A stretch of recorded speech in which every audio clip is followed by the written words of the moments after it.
বিশ্বনবী বলেন, তুমি তোমার ছেলেকে বলবা, মা এক পাতা কোরআন শরীফ পড়ো। এই রাত্রে যদি মেয়েও না পারে, বিবিরে বলবে এক পাতা কোরআন শরীফ পড়ো। যদি এটাও সেও না পারে, অন্তত তুমি আমার মাওলার কালামটার এইভাবে ধরিয়া বুকের মধ্যে নিয়ে এইভাবে জড়াই ধরে বলবা, মালিক রে, তোমার এই কোরআন কদরের রাত্রে নাজেল হয়েছে। চোখের পানি ছাইরা দিয়া বুকের মধ্যে কোরআনটারে নিয়া বলবা, মালিক,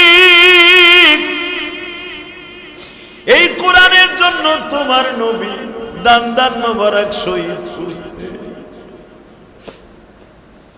এই কোরআনের জন্য তোমার প্রিয় হাবিব উহুদের মাঠের থেকে আসার পরে জীবনে কোনোদিন গোশত চাবাইয়া খাইতে পারে। এই কোরআনের জন্য দুনিয়ায় যত হাজার হাজার সাহাবীরা জীবন দিয়েছে, মালিক, এই কদরের রাত্রে তোমার এই কোরআন নাযিল হয়েছে। আমি গুনাহগার, কোরআন শরীফ সহি শুদ্ধভাবে পড়তে পারি না, তোমার কোরআনটা বুকের মধ্যে নিয়ে সুমা খাইলাম। তুমি না বলছো যারা কোরআনকে সুমা খায় সে যেন আমি আল্লাহকে সুমা খাই। কোরআন শরীফে যে হাত দিয়ে ধরিয়া মুছায় সে যেন আমি মাওলার চেহারায় মুছা দেয়। যে ব্যক্তি কোরআনকে বুকের মধ্যে নিয়ে আদর করে সে যেন আমি মাওলার বুকে নিয়ে আদর। আল্লাহ, বুঝি নাই তোমার কোরআনের এত দাম গো মালিক। যদি আগে জানতাম কোরআনের এত দাম, স্কুল কলেজেও পড়তাম, মাদ্রাসায় যাইয়া কোরআনটা সহি শুদ্ধভাবে শিখতাম, তাবলিগে যাইয়া অন্তত এক সিল্লা দিয়া এক সাল দিয়া কোরআন শরীফ শেখার চেষ্টা করতাম, সরমুনার মাঠে যাইয়া অন্তত 3 দিন বয়ান শুইনা তোমার কোরআন শিখতাম, হালকায় জিকিরে যাইয়া সরমুনার মাঠে যাইয়া কোরআন শিখতাম, তাও কপাল খারাপ, পারি নাই গো মালিক। এখন এই বয়সে, বুড়া বয়সে কি করব শিখতে পারি না। এই জন্য তুমি আমারে লাথি মারিও না। ইলিয়াসুর রহমান জিহাদির মসজিদে বসিয়া তারাবির নামাজ শেষ করিয়া কোরআনটা বুকে নিয়ে আদর করছি, তুমি আমারে লাথি মাইরা তারায় দিও। আমি আপনারে ওয়াদা করে গেলাম, এইভাবে যদি এই রাত্রে কোরআনটারে বুকে নিয়েও একটু আদর করতে পারেন, মাফের আশা করতে পারে। বাজান ভালো করে দেখবেন, আর মাত্র যদি রোজা 29টা হয়, তারাবি আছে 2টা। কয়টা? এই 2টার ভিতরে সবে কদর আছে না নাই? হ্যাঁ, আমার মালিক বলে, বান্দারা 29 তারিখ যদি সবে বরাত হয়, কবে হবে তুই জানোস না?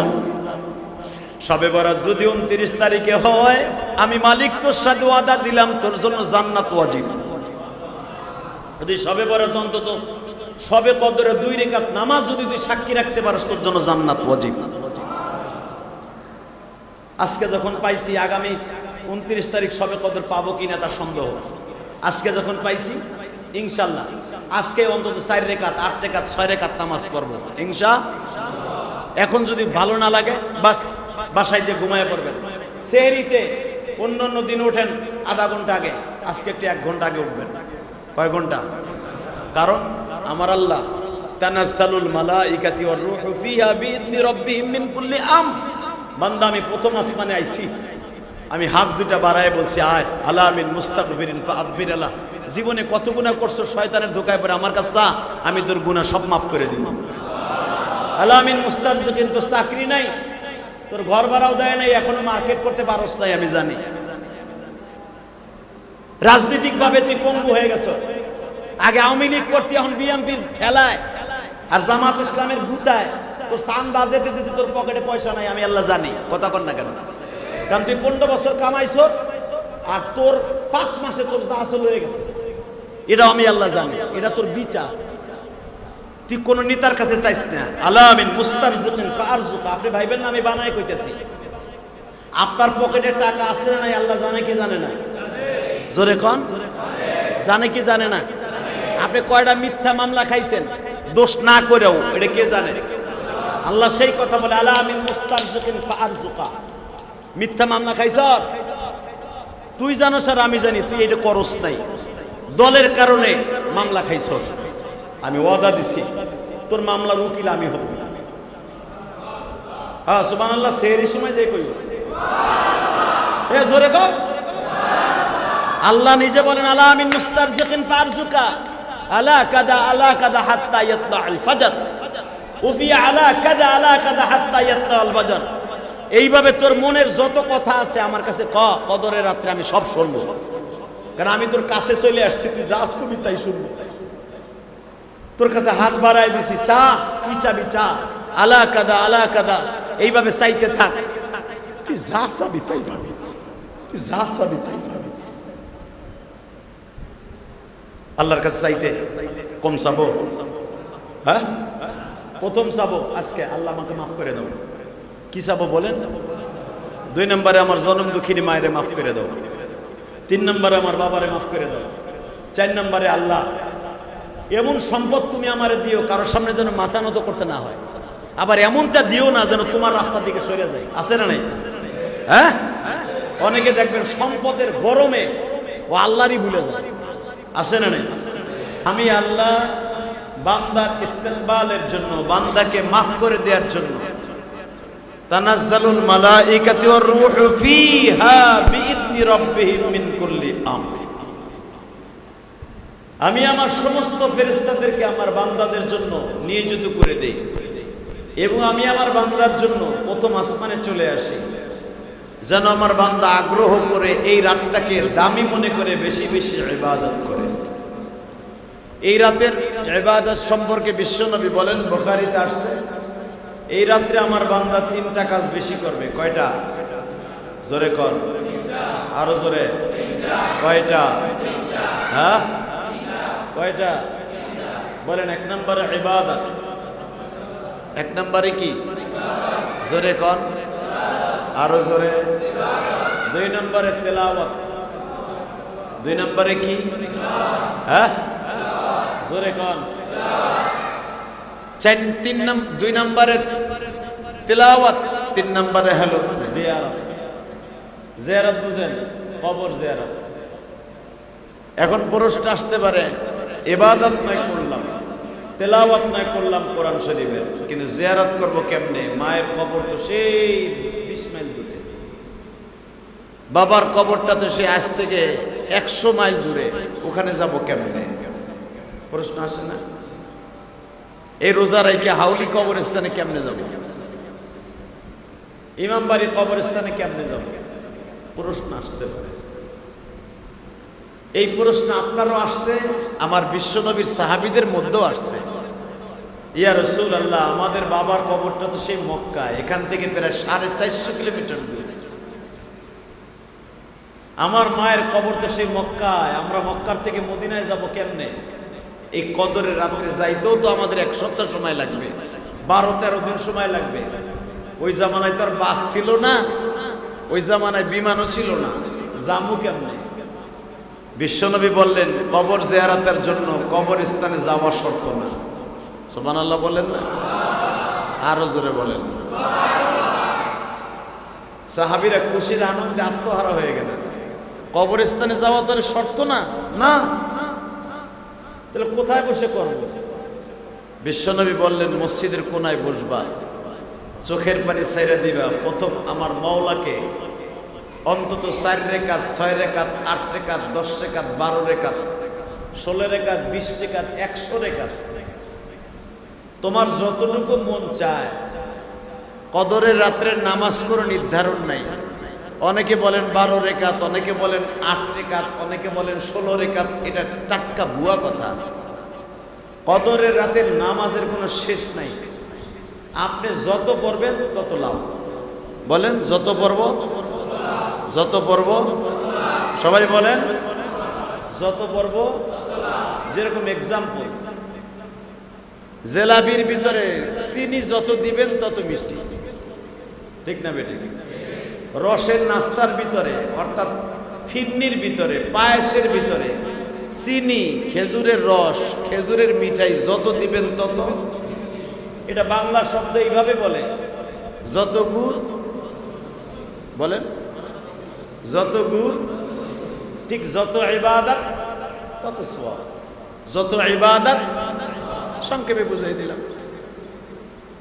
এখন আপনি কদরের তারাবির নামাজ পড়লেন, এখন মনটা ক্লান্ত হয়ে গেছে, নামাজটা এখন পড়তে ভাল লাগবে না। আমি জানি আমারও ভাল লাগবে না। আমি ইলিয়াসুর রহমান জিহাদি বড় বড় পড়র করতেছি, ওয়াজ করতেছি আপনাদের সামনে, আমারও ভাল লাগবে না, আমি জানি।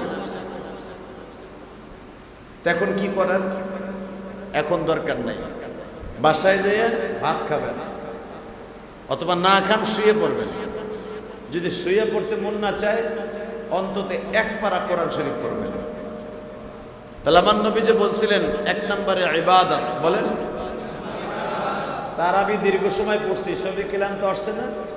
এখন নামাজের দরকার নাই, অন্তত সূরা ইয়াসিনটা বাসায় যেয়ে তেলাওয়াত করবেন। অথবা বাসায় গেলে বাচ্চা ডিস্টার্ব, ছেলে মেয়ের ডিস্টার্ব, বোর্ড ডিস্টার্ব, দেখা গেছে পোলা এক রুমে বসে টিভি দেখে, বউ আর এক রুমে বসে সিরিয়াল দেখে, মাইয়া আর এক রুমে বসে মোবাইল দেখে ফেসবুকে। তোরও এত ঝামেলা, আমারও মন চাইব মোবাইল দেখতে, বাসায় যাবো না, মসজিদের এক কোনায় বসে আমার মাবুদের অন্তত সূরা ইয়াসিনের 7 মুবিন তেলাওয়াত করে। সূরা ইয়াসিন যদি আমি তেলাওয়াত করি, এই রাত্রে যদি আমি মারা যাই, আমার জন্য জান্নাত ওয়াজিব। আরো জোরে কর। নেকের কাজে আমাকে লজ্জা লাগে, নেকের কাজে আমাদের খারাপ লাগে, ঠেলা গাড়ির মতো ধাক্কায় সুবহানাল্লাহ বলাইতে হয়। কেন? আপনি সুবহানাল্লাহ একবার বলবেন, এই রাত্রে 1000 বার বলার সওয়াব হবে। এই 1000 রে আবার গুণ দিবেন 70-এর সাথে, যোগ করে গুণ দিয়ে দেখেন কত কত হাজার হইতেছে, কত লাখ হইতেছে। এখানে শেষ কেন? সূরা ইয়াসিনটা তেলাওয়াত করলেন, তাহলে নবী যে বলছিলেন এই রাত্রে 1 নম্বরে ইবাদত, 2 নম্বরে তেলাওয়াত, 3 নম্বরে হলো জিয়ারত। বুঝেন না আমার কথা? তো ইবাদত তো মোটামুটি তারাবি পড়ছি 20 রাকাত, পড়ছি না? বেতের পড়ছি না? এখন তেলাওয়াত সূরা ইয়াসিন পড়লেন, এখন হলো জিয়ারত। মসজিদের এক কোনায় বসে সূরা ইয়াসিন পড়লেন, সূরা মুলক পড়লেন। যে ব্যক্তি সূরা মুলক, ওই যে একটা সূরা আছে, দেখেন আমি কয়েকটা আয়াত তেলাওয়াত করি, আপনি আমার সাথে দেখেন, মিলায় দেখেন সূরা মুলক কাকে বলে। তাবারাকাল্লাযী বিয়াদিহিল মুলক ওয়া হুয়া আলা কুল্লি শাইইন কাদির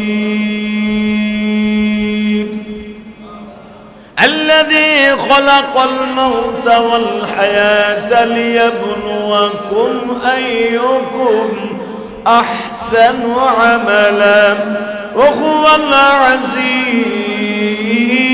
العزيز الغفور الذي خلق 7 سماوات طباقا ما ترى في خلق الرحمن। এই জন্য কদর রাত আল্লাহ একটা দেয় নাই, কারণ আল্লাহ জানে একটা যদি দেই, বদমাইশগুলো ওই রাতে একবারে মসজিদের টাইলস কালা বানায় হালাবে সিজদা দিতে দিতে। কথা কর না কেন? আমি আল্লাহ জানি কদরের রাত্রে যদি আজকে শুধু 27 রাত্রে দিতাম, ওরা 27 রাত্রে আমি আল্লাহরে ডাকতে ডাকতে ফজর পর্যন্ত একবারে পুরো তামা তামা বানায় হালাইতো, যে মনে হয় এই রাত্রি আল্লাহরে পাবো। আমি এই জন্য আমি আল্লাহ কদর রাত্রে একটা দেই নাই, 5টা দিছি। কয়টা? জোরে কর, আরো জোরে। এইটা দিয়ে চলে গেল কয়টা? কথা কর না কেন? হ্যাঁ, আছে কয়টা? একটা আছে, 29 রানী। এই মুসলমানের পোলা, আমি সবে বরাত 2টা পাইছি, একটা পাইছি, দোনোটা পাইছি মদিনায়। আলহামদুলিল্লাহ বলেন।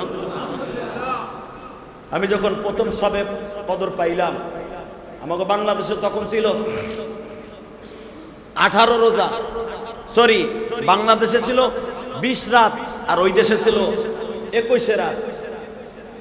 21 রাত্রে একবার আমি রসুলের রওজার পাশে ছিলাম। রসুলের রওজার পাশে বইয়া জিরো জিরো চিল্লাই চিল্লাই বলছি, ও মালিক, এই কদরের রাত আমার জীবনে আর পাবো কিনা জানি না, তবে তুমি আমারে মাফ না করে মদিনার থেকে বাংলাদেশে নিও না। আমার মনে হয় এই বছর 21 তারিখ সম্ভবত কদরের রাত্র চলে গেছে। আলহামদুলিল্লাহ বলেন।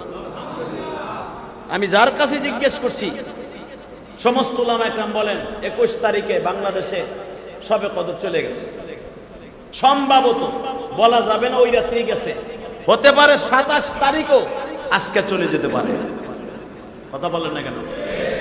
যারা 30 পারা কোরআন শরীফ নামাজের মধ্যে দাঁড়ায় দাঁড়ায় শুনছেন, আপনার মতো বাদশা আর কেউ নেই।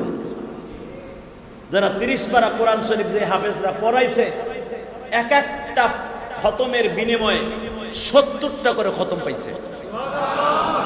এই জন্যই তো হাফেজ কোরআনের সিনা পচবে না, এই জন্যই তো হাফেজ কোরআনের মাথার ঘিলু কোনোদিন নষ্ট হবে না। এই জন্য হাফেজ কোরআনকে আল্লাহ রাব্বুল আলামিন তার মা বাবাকে নূরের টুপি পরিধান করা হয়। সর্বপ্রথম আমার আল্লাহ নিজে তার চেয়ারে, আল্লাহ চেয়ারে বসার আগে হাফেজের মা বাবারে বসাবে। আরো জোরে বললেন? এই মুসলমানের বলা ভালো করে বুঝেন, একটা পোলারে, একটা নাতিরে, একটা মেয়েরে কোরআনের হাফেজ বানাবে। কসম আল্লাহ, আপনার মতো দামি পৃথিবীতে কেউ নেই। কথা বলেন না কেন? আপনি বাড়ি গাড়ি সব থুয়ে গেলেন, মরার পরে যে 5 ওয়াক্ত নামাজ পড়ে অন্তত আপনার জন্য একটু দোয়া করবে এমন লোক রাইখে গেলেন না, আপনার মতো বক বক এই জমিনেরও থাকতে পারে না। কথা ঠিক না বেঠিক?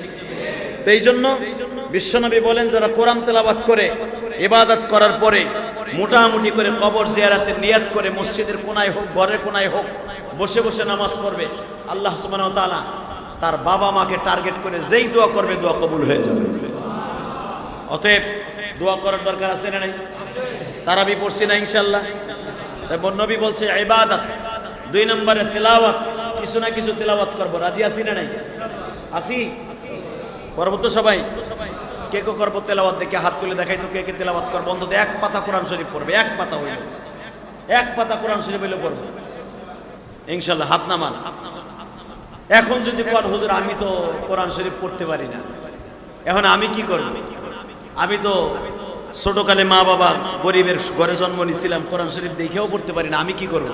আপনার জন্য একটা সুন্দর পদ্ধতি আছে, সেটা হলো বাসায় যে কোরআন শরীফটা এইভাবে বুকের মধ্যে নেবেন, তাকানাই দিকে। যারা মিডিয়ার মাধ্যমে আগামীকালকে আমার এই বয়ানটা শুনবেন, সারা পৃথিবীতে এই বয়ানটা ছড়াই যাবে। আমি জানি প্রবাসীরা আমার বয়ান বেশি শুনে। আমি যখন বাংলাদেশের বাইরে যাই, প্রবাসীদের ভালোবাসা দেখলে বুকটা ফেটে যায়, এত ভালোবাসে আমাকে, আপনি কল্পনার বাইরে। এই বছর সেহরিতে একটা অনুষ্ঠান করছি, সেহরিতে দোয়ার অনুষ্ঠান, ইফতারিতে দোয়ার অনুষ্ঠান, জোহরে দোয়ার অনুষ্ঠান, যেখানে যাই শুধু প্রোগ্রাম আর প্রোগ্রাম। সৌদি আরব, আলহামদুলিল্লাহ বলেন। এই সম্মান আমার না, এই সম্মান আল্লাহর দেয়া। এই সম্মান কার দেয়া?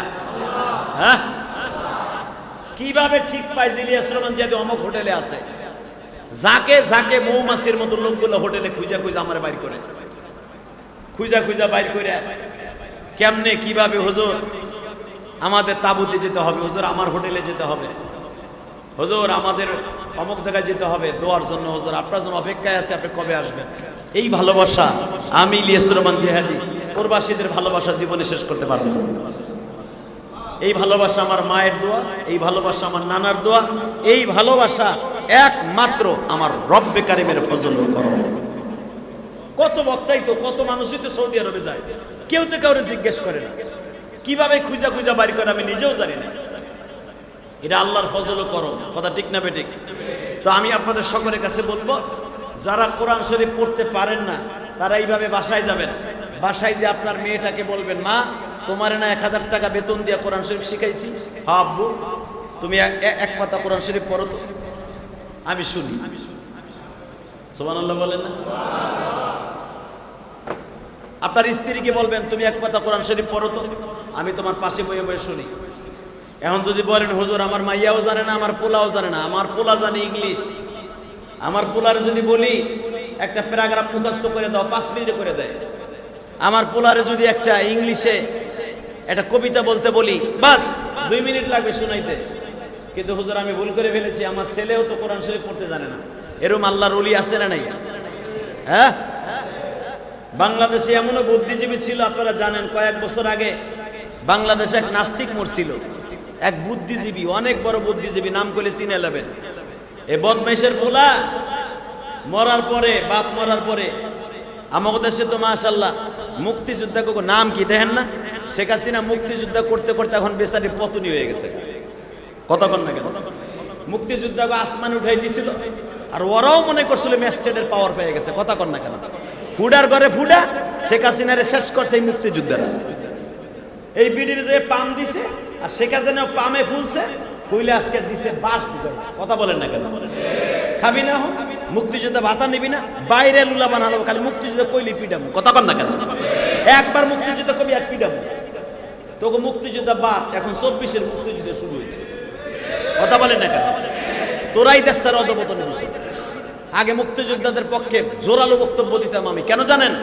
এখন দেখছি এর একটা মুক্তিযুদ্ধে এমন পাওয়ার দেখাইতো মনে হয়তো এই দেশের জিল্লুর রহমান। অন্নামালক কেতরউদ্দিন রহমান ও দেখাইতো জিল্লুর রহমানের পাওয়ার। কথা কন না কেন? এ অন্নামালক সদরউদ্দিন রহমান ও দেখাইতো শেখ মুজিবুর রহমানের পাওয়ার। কথা কন না কেন? ও দেখাইতো জিয়াউর রহমানের পাওয়ার। দিছে আল্লাহ সুডাইয়া। আল্লাহ অতিরিক্ত কোনো কিছু পছন্দ করে না। কথা বলেন না কেন?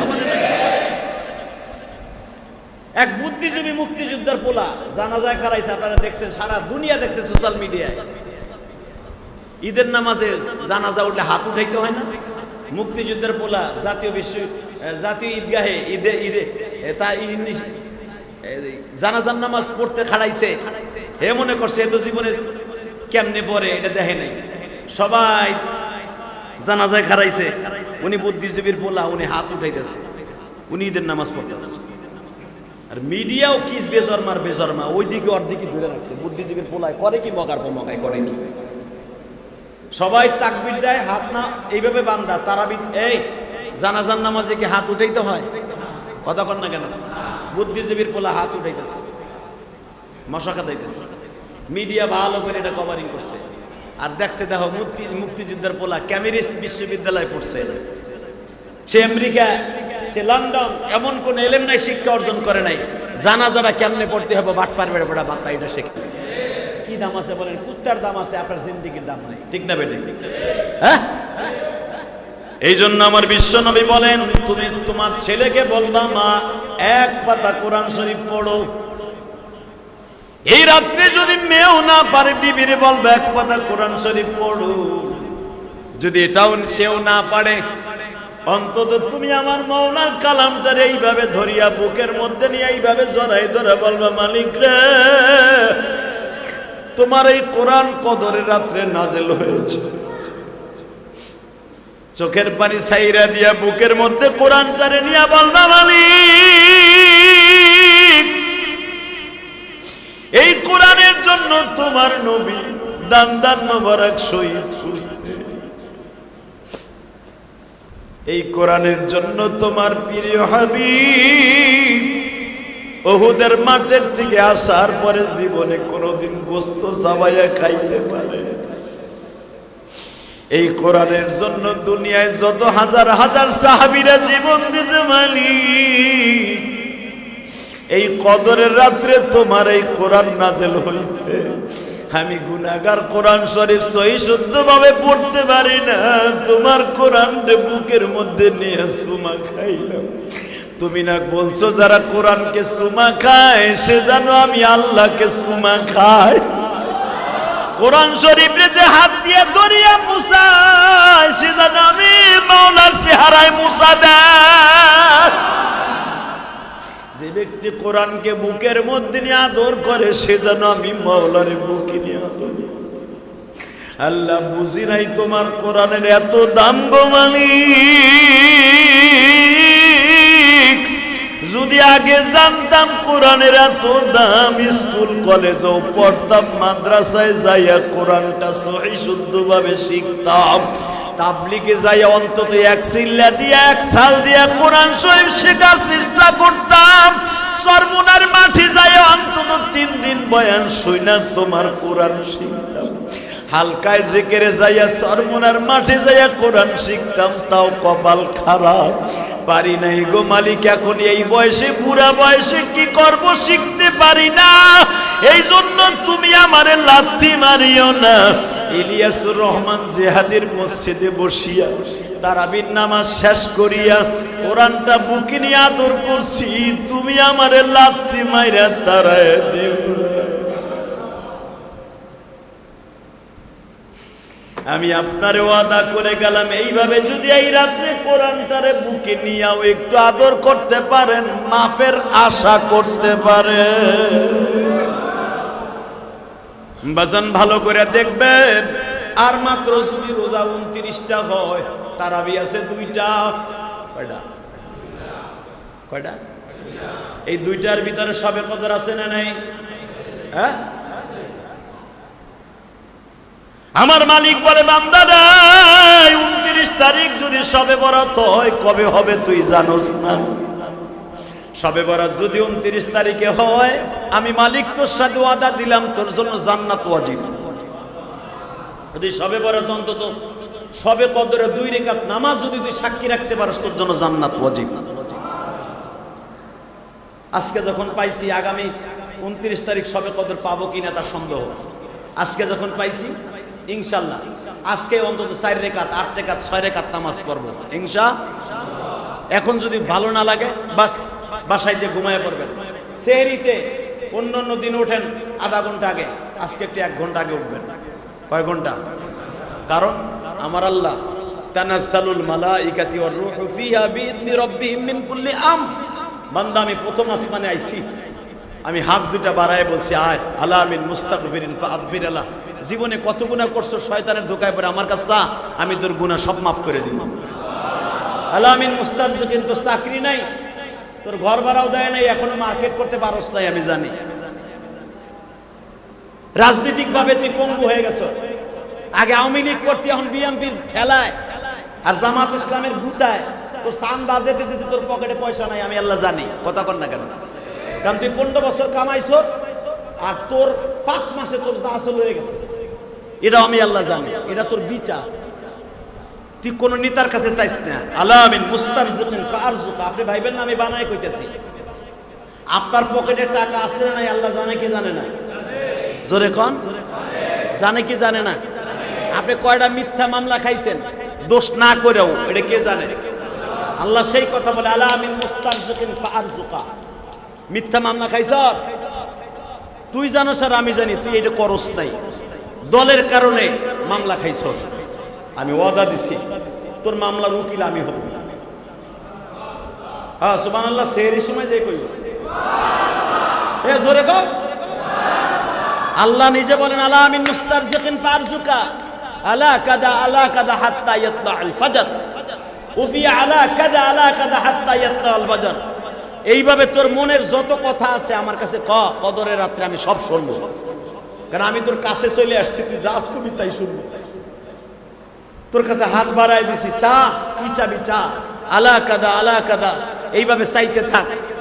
তুই যা চাবি তাই ভাবি, তুই যা চাবি তাই চাবি। আল্লাহর কাছে চাইতে কম চাবো? হ্যাঁ, প্রথম চাবো আজকে আল্লাহ আমাকে মাফ করে দাও। কি চাবো বলেন? 2 নম্বরে আমার জনম দুঃখিনী মায়েরে মাফ করে দাও। 3 নম্বরে আমার বাবারে মাফ করে দাও। 4 নম্বরে আল্লাহ এমন সম্পদ তুমি আমারে দিও কারোর সামনে যেন মাথা নত করতে না হয়, আবার এমনটা দিও না যেন তোমার রাস্তা দিকে সরে যায়। আছে না নাই? হ্যাঁ, অনেকে দেখবেন সম্পদের গরমে ও আল্লাহরই ভুলে যায়। আছে না নাই?